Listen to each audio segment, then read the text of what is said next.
All right, a little something different here. Not the Trans Am, but I've had something on this truck that has bugged me forever. So it's got an Edelbrock carb on it, and since we don't drive it a whole lot, if it sits 2 weeks, you either got to crank it over forever or just pull the air cleaner, drop a little fuel in it, fill the bowls back up. I mean, it fires up, it don't even turn over. It starts good. But I've tried a few things forever. You know, everybody's like, oh, it's this, it's that. It's not the fuel pump. It's mechanical. I thought it was draining back, put a one-way valve in it right in front of the carburetor. That's not it. And after finally talking to so many people who've had the same problem, it's those big air vents in an Edelbrock that in 2 weeks, it evaporates, and that's it. And again, it's not that it takes so long to crank it over, it just bugs me. So I finally decided to go ahead and just put a fuel pump at the back. And the research I did said if I got this one, this was a Carter, there's part number on it, Carter, that it's a flow-through design, I guess, which means the mechanical would pull. And I'm just going to leave it. Mechanical works fine, but so I decided to get one. Got it. It got here. I think somebody's already been in the bag. This is what the bag looked like. And obviously you couldn't tell if it was open or not, but it only came with this, and this. Came with nothing else. So, two things. I got no room to mount this thing at the back. I got one spot that I could even get a drill in, and that's the crossbar. I'll show you the crossbar for the shocks and stuff behind, right behind the rear end. And it's just enough room. There's some room over on the rail, but I couldn't get in there to drill it. So what I ended up with and what this is about, if you get this thing, it didn't come with anything to mount. There was no rubber. So I just used some grommets that I had. And hopefully it'll work. These were loose as hell, so I tightened it down. And then these little studs on the end, they were just knurled. So I assume they're made for little snap-on caps, but there was no snap-on caps. So I just threaded the little ends, and then I made these little half round deals because the bottom of the knurled is lower than the plastic. So if I put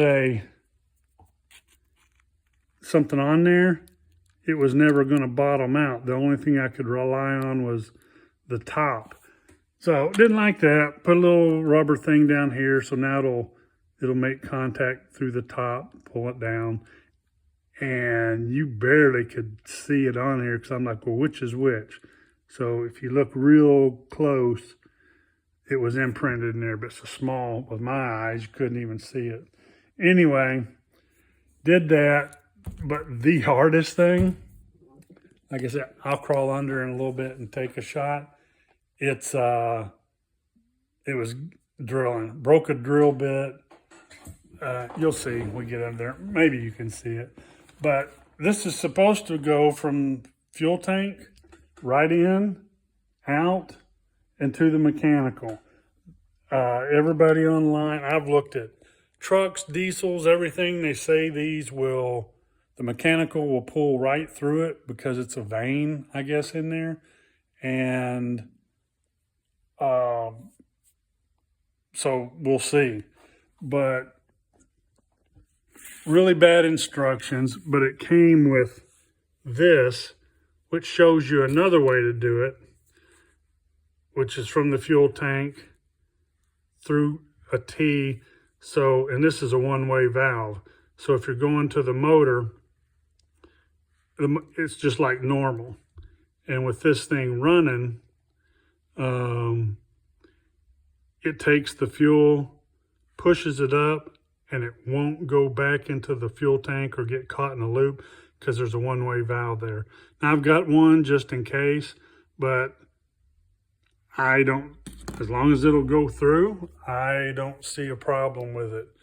But anyway, that's what I did, and I'll shoot underneath here in a minute.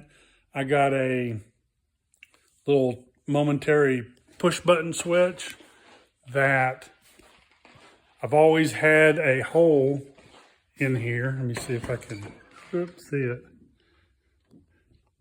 It's so dark in here.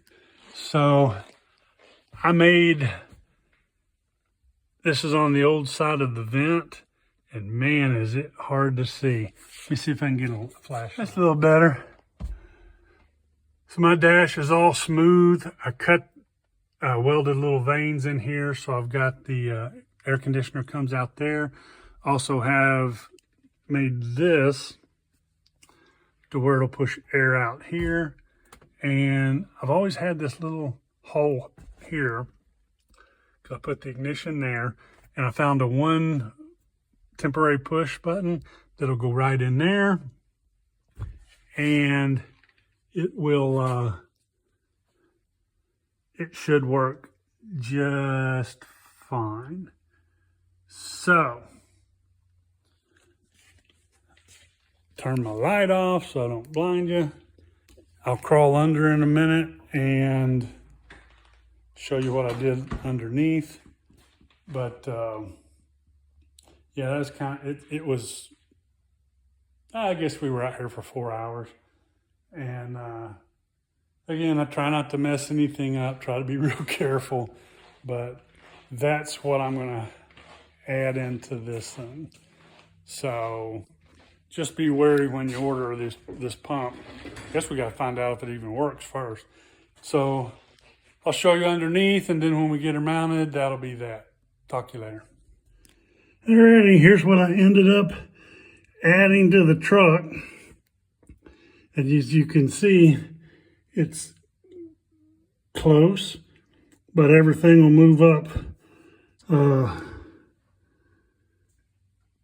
mean, I've got 2 inches in there, so, and it ain't going to move forward or backwards, so it ain't going to hit.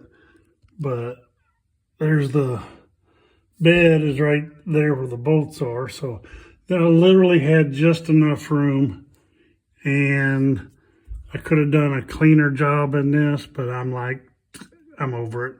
So just put the wires where they went, from the fuel to the pump like that.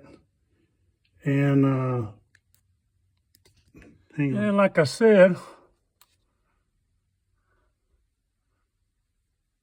ooh, wow, strobe. Right there was the switch. I got the switch in. And that Carter pump, just turning it on, gave me 2 pounds of pressure and started the truck. The mechanical pump runs it up to 5. So we're gonna let her bleed off like she always has. Let it sit here for a day or two and see what it does. It obviously pulls through the pump because, pulls through the Carter pump because because it pulled it, pressurized it. We ran it in here for a little bit. So I don't think that's going to be an issue. If it was, like I said, I'd have to put a couple T's and a one-way valve in, but we'll mess with that. But this fuel system kind of gave me fits trying to get it down to 5 pounds. I basically got 2 regulators in it. One of them didn't even work. I don't think. I put this one in. That's kind of like a Mr. Gasket thing. That's a piece of crap. I think this was the Holly. I added it, so I knocked it down before it gets to this one.